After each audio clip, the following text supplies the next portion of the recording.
Hello everyone, welcome to our channel KV Classes. This is KB. So आज का हमारा topic है drug abuse. सबसे पहले ड्रग या मेडिसिन क्या होता है। तो ड्रग या मेडिसिन ऐसे सब्सटेंसेस होते हैं जिनका हमारी बॉडी पे कोई थेरापेटिक इफ़ेक्ट होता है, मतलब हम उसे किसी भी बीमारी को ट्रीट या प्रिवेंट करने के लिए यूज़ करते हैं। अब ड्रग अब्यूज़ क्या होता है कि किसी भी CNS एक्टिव ड्रग का या फिर किसी भी साइको एक्टिव सब्सटेंस का गलत तरीके से, एक्सेसिव तरीके से, अननेसेसरी तरीके से हम यूज़ करते हैं तो उसे ड्रग अब्यूज़ कहा जाता है। इससे हमारी बॉडी उस पर्टिकुलर ड्रग के लिए टॉलरेंस डेवलप कर लेती है, जिससे कि फिर उसे हमें उसकी मात्रा बढ़ानी पड़ती है और जिससे फिर विथड्रॉल सिम्टम्स और उसके हार्मफुल इफ़ेक्ट आना हमारी बॉडी पे शुरू हो जाता है।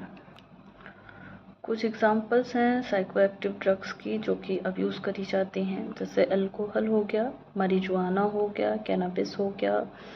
marijuana जो है वो कैनाबिस का ही एक प्रोडक्ट है, और वीड हो गया, पॉट हो गया, LSD हो गया। LSD जो कि एक हाईली हेलुसिनेजन ड्रग है।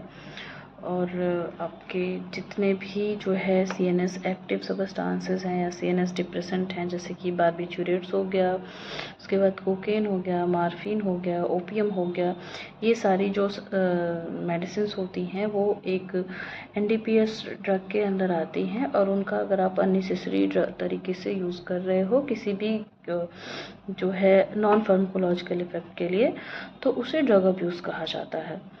इंडिया में जो ड्रग अब्यूज़ की कंडीशन है, एम्स की एक रिपोर्ट के अकॉर्डिंग जो कि सबमिट हुई थी 18 फरवरी 2019 में, उसके अकॉर्डिंग अगर देखा जाए तो हमारी जो पॉपुलेशन है 10 to 75 ईयर ओल्ड के बीच की जो पॉपुलेशन है 1.08% जो है इन्वॉल्व है ड्रग अब्यूज़ में, जिसमें सबसे ज़्यादा स्टेट्स जो हैं गोवा के लोग इन्वॉल्व हैं। गोवा की जो पॉपुलेशन है 78% इन्वॉल्व है। पंजाब की जो पॉपुलेशन है वो 77.5% इन्वॉल्व है।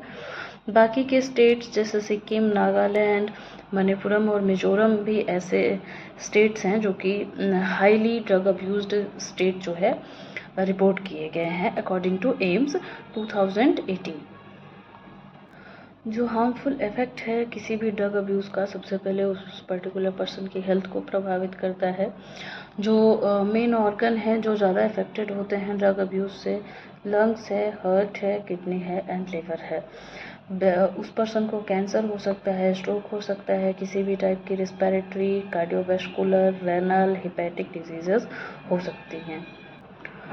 हार्मफुल इफ़ेक्ट में एक होता है विथड्रॉल सिम्टम। जब उस पर्टिकुलर पर्सन को वो ड्रग, वो पर्टिकुलर नशा नहीं मिल रहा है तो उसकी बॉडी में कुछ विथड्रॉल सिम्टम्स दिखते हैं जो कि अनयूजुअल सिम्टम्स होते हैं, और जिन्हें दूर करने के लिए पर्टिकुलर पर्सन को नेसेसरी होता है कि दोबारा से वो उतनी डोज में या उससे अधिक डोज में उस पर्टिकुलर जो है ड्रग को कंज्यूम करे।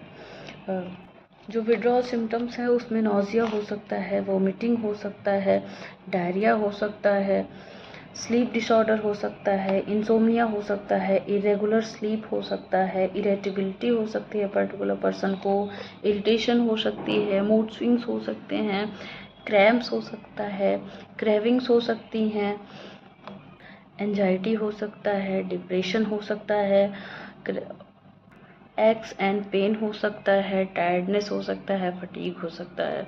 ये सारे जो सिम्टम्स है वो विड्रॉल सिम्टम्स है, यानी वो पर्टिकुलर पर्सन अगर वो ड्रग को अब्यूज़ करना बंद करता है तो बॉडी में ये अनयूजुअल सिम्टम्स दिखने स्टार्ट हो जाएंगे। अब अगर ट्रीटमेंट देखा जाए तो सबसे ज़रूरी होता है पर्सन को रिहेबिलिटेट करना, उसकी पुरानी अवस्था में उसको वापस लाना, और बिना विड्रॉल सिम्टम्स के इफ़ेक्ट के। तो सबसे पहले ज़रूरी है डिटॉक्सिकेशन। उस पर्टिकुलर जो सब्सटेंस है उसको आप बॉडी से एक्सक्रीट आउट करवाइए, और प्लस विथड्रॉल सिम्टम्स को भी रिड्यूस किया जाए। तो जब भी आप पर्टिकुलर पर्सन को कोई भी थेरेपी, कोई भी रिहेबिलिटेशन थेरेपी प्रोवाइड कर रहे हो, तो जो भी साइड में विथड्रॉल सिम्टम्स आते हैं उन पर्टिकुलर सिम्टम्स को ट्रीट करने के लिए उनके अकॉर्डिंग आप फार्माकोलॉजिकल ड्रग्स दे सकते हो। जैसे डायरिया को ट्रीट करने के लिए ORS थेरेपी दे सकते हो, पेन वगैरह को ट्रीट करने के लिए आप एनाल्जेसिक, एंटीपायरेटिक ड्रग्स दे सकते हो, इंसोम्निया को ट्रीट करने के लिए डायज़ेपाम दे सकते हो, और जो एंजाइटी है, डिप्रेशन है और जो मूड स्विंग्स हो रहे हैं, क्रेविंग्स हो रही हैं, उनको चेंज करने के लिए उनके अकॉर्डिंग आप फार्माकोलॉजिकल थेरेपीज़ और बिहेवियरल थेरेपीज़ उस पर्टिकुलर पर्सन को प्रोवाइड कर सकते हो। सो ये था ड्रग अब्यूज़, बहुत ही शॉर्ट एंड सिंपल लैंग्वेजेस में। अगर आपको ये वीडियो पसंद आती है तो हमारे चैनल को लाइक एंड सब्सक्राइब कर सकते हैं। Thanks for watching.